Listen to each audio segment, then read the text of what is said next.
Segunda-feira, dia 24 de fevereiro de 2025. Sejam todos muito bem-vindos, meus amigos, a mais um vídeo do canal Terra Brasilis News. Tudo bem com vocês? Desejo que sim. Estamos começando mais uma semana com expectativas muito boas, aqui dentro do Brasil e fora também. Estamos atentos a tudo que vem acontecendo e nós vamos falar de tudo um pouco, como sempre digo, mas quero começar com uma notícia muito boa, porque o Partido Liberal conseguiu emplacar, mais uma vez, o deputado federal Eduardo Bolsonaro para presidir a Comissão de Relações Exteriores. Comissão esta que deu a ele, principalmente nesse último ano, um papel fundamental de relacionamento entre conservadores brasileiros e conservadores americanos. Muitas visitas a parlamentares republicanos lá nos Estados Unidos, e principalmente um alinhamento muito forte com a família de Donald Trump. Isso para nós tem sido de uma ajuda fundamental, uma influência muito positiva. E agora, por mais 2 anos, o Eduardo vai presidir essa comissão novamente. Então, vamos esperar coisas muito boas por parte dele, que cada dia que passa vai firmando cada vez mais o seu nome dentre os parlamentares de destaque no Brasil. Ele tem um grande futuro, nós sabemos disso, né? Muito bem, o PT estava na disputa e teve que aceitar a derrota, teve que engolir, porque dançaram e ponto final. Até porque, o que o PT vem ganhando ultimamente? Nada. Só vem perdendo prestígio, os parlamentares aliados ao governo estão pulando do barco, estão se afastando do atual mandatário brasileiro, ele já não tem mais nenhum atrativo político para ninguém, não atrai mais atenção, se enrola em declarações, se enrola com palavras toscas, ou seja, está perdidinho da Silva. E agora, mais uma vez, ele vai ter que trocar a sua ministra da Saúde, a tal Anísia Trindade, que vai cair, já era para ter caído há muito tempo, e ele não sabe o que fazer, essa é que é a verdade, está perdido. Então, é um momento muito oportuno para todos nós. Agora, antes era uma, e agora são 2 as ações que a plataforma Rumble e a Trump Media apresentaram contra aquele ministro lá nos Estados Unidos. Como eu disse em vídeo anterior, aquele ministro caiu na arapuca, caiu na armadilha, pois a segunda ação refere-se exatamente a uma contestação à decisão do magistrado que determinou o bloqueio da plataforma no Brasil e impôs ainda multa diária de R$50 mil, além de exigir a nomeação de um representante legal no país. As empresas alegam que a ordem daquele ministro viola a soberania americana, a Constituição dos Estados Unidos e as leis do país, pois inclui exigências como a remoção de conteúdos protegidos pelas leis dos Estados Unidos e a obtenção de dados privados de usuários norte-americanos, além da interrupção de transações financeiras dentro do território americano. Para quem é de fora do Brasil, percebe que aquele ministro se sente juiz do mundo e, claro, acredita que pode impor suas ordens até em outros países. Está ficando cada vez mais claro que ele avançou mais do que devia, né? Ou seja, e além disso, fica demonstrado que a maior corte brasileira se apossou da administração do Brasil, né? Definindo leis, regras, impondo ordens a outras instituições brasileiras e ousando a criar caso contra a nação mais poderosa do mundo. Parece que eles perderam o juízo, não sabem onde estão se metendo. Mas a pergunta que se faz é a seguinte: por que eles, e especialmente aquele ministro, chegou tão longe até agora? Parece mesmo que ele ainda não se deu conta que os Estados Unidos de hoje têm chefe, tem uma pessoa poderosa, e ele vai cair em mais uma arapuca, que é se dar conta de que o buraco é muito mais embaixo do que ele imagina. Agora, preste atenção nesse pequenino vídeo do vice-chefe do gabinete de Donald Trump, discurso feito pelo Stephen Miller. Presta atenção. It is true that many of the people in this room for 4 years failed to cover the fact that Joe Biden was mentally incompetent and was not running the country. It is also true that many people in this room who have used this talking point that Elon is not elected fail to understand how government works. So I'm glad for the opportunity for a brief civics lesson. A president is elected by the whole American people. He's the only official in the entire government that is elected by the entire nation, right?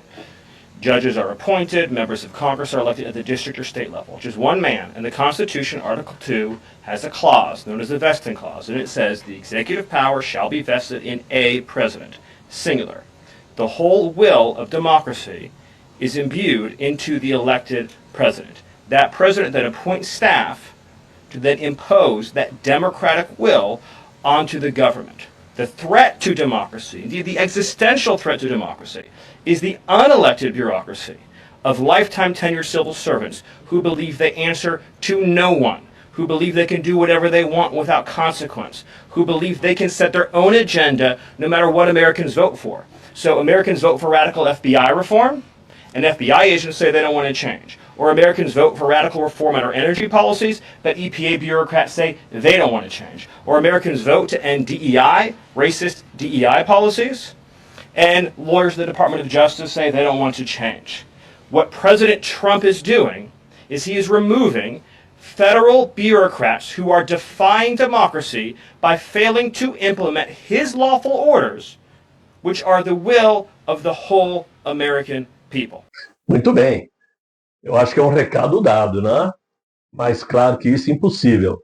Portanto, se Donald Trump age desse jeito dentro dos Estados Unidos, né, por que ele iria dar moral para quem não é dos Estados Unidos? E para quem está infringindo leis lá dentro do território do tio Sam? Agora, não sei se todos se lembrarão sobre o conceito de trias política, cuja criação é datada lá da Grécia Antiga.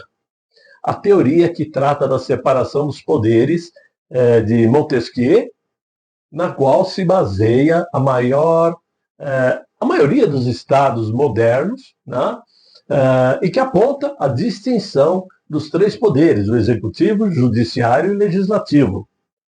90% dos países democráticos adotam esse sistema. Eles devem atuar de forma separada, independente e harmônica, mantendo, no entanto, as características do poder de ser uno, indivisível e indelegável. Devido à experiência do absolutismo e à desconfiança nos magistrados do rei, surgiu então a motivação mesmo, né, para a ideia da separação de poderes. Tradicionalmente, essa ideia é associada ao iluminismo francês de Montesquieu, cuja proposta de divisão dos poderes influenciou fortemente a estrutura das nações modernas. No entanto, esta é uma ideia que vem de longe, né? Ela vem lá da época da Grécia Antiga, através de Aristóteles, que descreveu essa ideia em seu livro A Política. O nome do livro é esse, A Política. Muito bem. Eu não estou aqui para contar história, mas isso serve para mostrar o seguinte, que desde a Grécia Antiga já existia a desconfiança de que um poder não pode ser concentrado a um homem apenas. Por isso mesmo, nos Estados Unidos, os pais fundadores da República Norte-Americana estavam cientes da tentação sobre todos os homens que exercem a função de Estado e garantiram então a criação de uma Constituição forte, que tem até hoje, desde sua criação, apenas 27 emendas.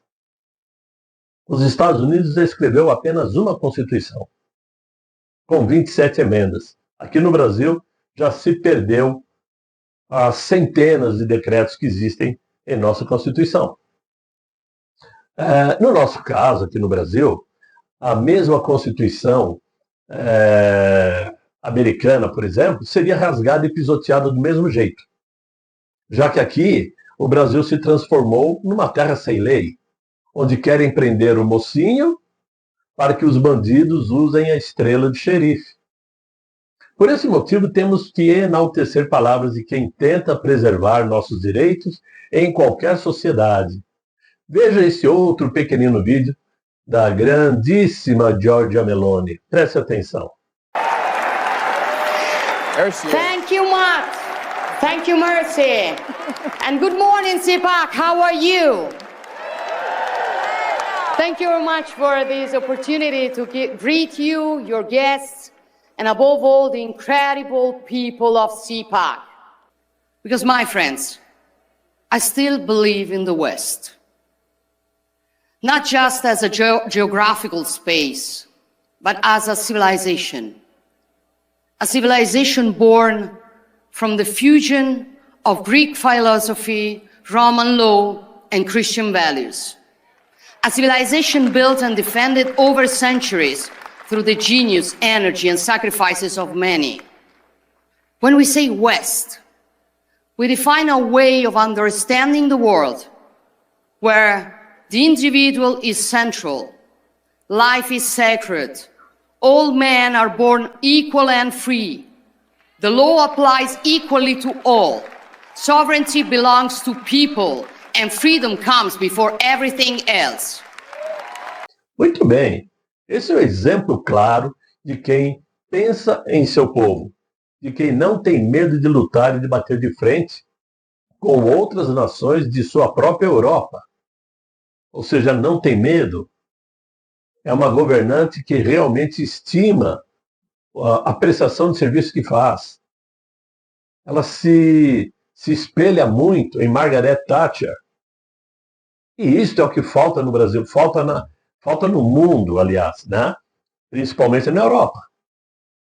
Agora, quem afirma que o Brasil se transformou em terra sem lei, não sou eu apenas, você que está me ouvindo, ou até o vizinho, mas foi a tal da World Population Review, que é uma plataforma online que fornece informações facilmente acessíveis sobre estatísticas populacionais globais, demografia, tendências, e que informa o alto grau de insegurança da população brasileira. O triste é que esta percepção deverá aumentar se o tal plano pena justa, para melhorar as condições dos presos, realmente for efetivada. Para quem nunca ouviu falar disto, o programa foca nos seguintes pilares: combate ao racismo estrutural, vejam bem, né? Que na verdade é uma teoria, desencarceramento em massa, aumento de medidas alternativas à prisão, redução dos abusos contra os detentos e melhora da infraestrutura prisional no sentido de adequar os prisioneiros conforme o número de vagas existentes. E não o contrário, aumentar o número de unidades prisionais para receber todos os criminosos. Então, se tem 100 vagas e 150 presos, só vai ser preso 100. O resto, esse é o pensamento. Vão assistindo, vão vendo e vão pensando quem pode ter dado essa ideia. Muito bem. Como não poderia deixar de ser, infelizmente, a tal da pena justa foi uma das determinações do Supremo Tribunal Federal ao concluir o julgamento de uma ADPF, Arguição de Descumprimento de Preceito Fundamental de número 347, apresentada pelo PSOL. Isso aconteceu em outubro de 2023. E segundo a Suprema Corte, a violação de direitos humanos tem efeitos para além da vida das pessoas presas e favorece a formação e expansão de organizações criminosas. Ao negligenciar políticas de cidadania a esse público, chama ainda de público, né? Contribui-se com a reincidência. Então, esse plano propõe um sistema prisional que contribua para a segurança realizada pela satisfação de direitos humanos e fundamentais de cada brasileiro e cada brasileira, favorecendo o desenvolvimento nacional em um sentido mais amplo. É difícil engolir uma história desta. Imaginar que a própria Suprema Corte trabalhe para favorecer criminosos presos, para aliviar a pena dos criminosos, para facilitar a saída deles e para dificultar a entrada deles num sistema prisional. O engraçado é que eles não pensam o mesmo para os presos sem crimes cometidos naquele dia 8 de janeiro. Dando como destaque aqui a cabeleireira, mãe de crianças menores, que se atreveu a escrever com um batom em uma estátua de pedra-sabão lá na frente da Corte Maior. Esse cuidado com esses presos não existe por parte da Suprema Corte. Fato é, meus amigos, que isto somente confirma porque o Brasil mantém a média de 40 mil homicídios ao ano, sem contar aqueles que não são informados, claro, e porque somente 39% dos casos são selecionados. 39% apenas. Agora, mudando de assunto, eu não posso aqui deixar de citar que os conservadores espalhados pelo mundo afora estão começando a retomar o controle dos principais países da Europa. Ontem se confirmou a vitória eleitoral da União Democrata Cristã da Alemanha e a União Social Cristã da Baviera. Além da Alemanha, que é o principal país da Europa, temos a França, que logo logo trará Marine Le Pen para ocupar o cargo de Emmanuel Macron, deixando a Europa bem mais à direita. Claro, já existe aí um trabalho da esquerda em colocar a vitória do próximo primeiro-ministro alemão como uma volta da extrema-direita. Não é extrema-direita nem aqui, nem na China. Eles são conservadores, mais de centro do que de direita propriamente dito. Aliás, o tal do Friedrich Merz, ele é um aliado de Angela Merkel, que nunca foi de direita, era centro-direita. Só que ela defendia algumas pautas ideológicas, então não existe nada de conservadorismo. Não, é mais ou menos conservador, mas é melhor do que Olaf Scholz, que era de esquerda. Ponto. Não? Agora, para vocês terem uma ideia, o vencedor, Friedrich Merz, pediu, olha só, para que os alemães se afastem dos Estados Unidos, dizendo que a Alemanha precisa de independência. Só que essa fala dele não saiu sem querer da boca dele. E tem, principalmente, dois motivos que justificam essas palavras dele. O primeiro é que o partido AfD, de Alice Weidel, chamado por eles de extrema-direita, né, recebeu apoio aberto de Elon Musk. E a Alice ficou em segundo lugar com 20,8% dos votos, o que representa 152 cadeiras no parlamento. É um aumento muito forte da direita, essa sim é de direita, né? E que pode, numa próxima eleição, se tornar uma primeira-ministra alemã. Né? E o segundo motivo é que Donald Trump está amarrando, junto a Vladimir Putin, um acordo para pôr fim ao conflito do leste europeu, que inclui, inclusive, a possibilidade de Volodymyr Zelensky renunciar ao cargo em prol da paz. Não porque deseja sair em prol da paz, não é nada disso, mas porque está sendo forçado, já que denúncias estão surgindo sobre seu envolvimento com desvios de recursos enviados pelos Estados Unidos para apoiar a Ucrânia contra a Rússia. Muito embora nada disso ainda esteja comprovado, mas fato é que as investigações estão sendo feitas. Por ora, a Ucrânia não receberá mais apoio financeiro dos Estados Unidos. Vamos lembrar que a Rússia boicotou seu gás para a Alemanha. E por conta disso, o custo energético na Alemanha subiu de forma espetacular. Passou a ser um custo energético muito caro para os alemães, o que acabou interferindo na economia da Alemanha, que vem vindo muito mal, e por conta disso, claro que os alemães ficaram com um ranço muito maior contra Vladimir Putin. Então esse é um dos motivos pelos quais ele disse que os alemães devem se afastar dos Estados Unidos. Só que não vai conseguir emplacar essa conversa, porque, evidentemente, primeiro, que a ligação Estados Unidos e Alemanha sempre foi muito forte. A maior base militar americana fora dos Estados Unidos está na Alemanha, com milhares de militares. Ou seja, falar até papagaio fala, como a gente costuma dizer, né? Então, o que está acontecendo é assim, a volta do conservadorismo, a volta de governos mais à direita na Europa, está deixando a esquerda de cabelo em pé. Tanto é que hoje a presidente da Comissão Europeia, a tal da von der Leyen, disse que a Europa tem que ficar atenta para este risco da volta da extrema-direita e que eles precisam se unir para barrar outras situações como a que aconteceu na Alemanha. Isso tudo é desespero. Simples assim. O mundo está mudando, porque já está provado que a esquerda não conseguiu provar suas teses de que é um sistema muito melhor para a população mundial que o próprio capitalismo. E claro, nesse contexto, nós somos conservadores. O atual governo brasileiro também vai ficando com um apoio reduzido fora do Brasil. Né? Já não tem apoio da Argentina. Já não tem, claro, não tem apoio principalmente dos Estados Unidos. Perdeu apoio com países latinos, americanos, principalmente El Salvador.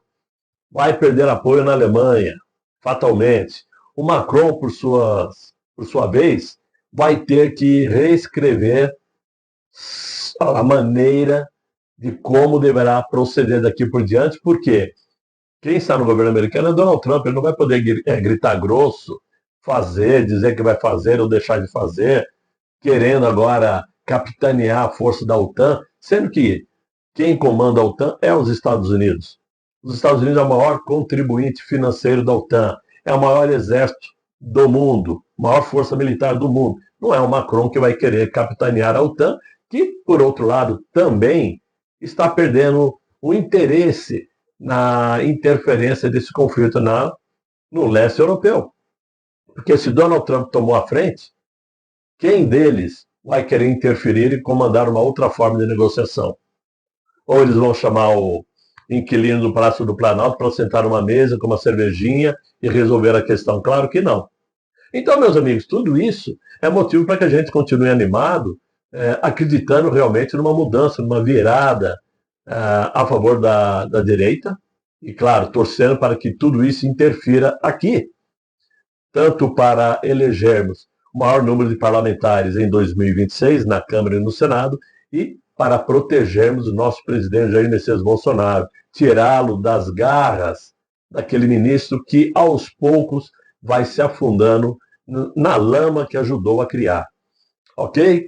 É o que eu tinha para vocês. Espero que vocês tenham gostado do vídeo, como eu sempre digo, né?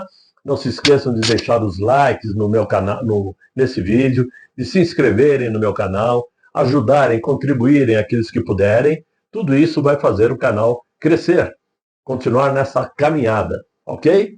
Desejo a vocês um excelente final de noite, muito bom descanso e até amanhã, se Deus quiser. Ele há de querer. Fiquem bem, fiquem com Deus. Tchau, tchau.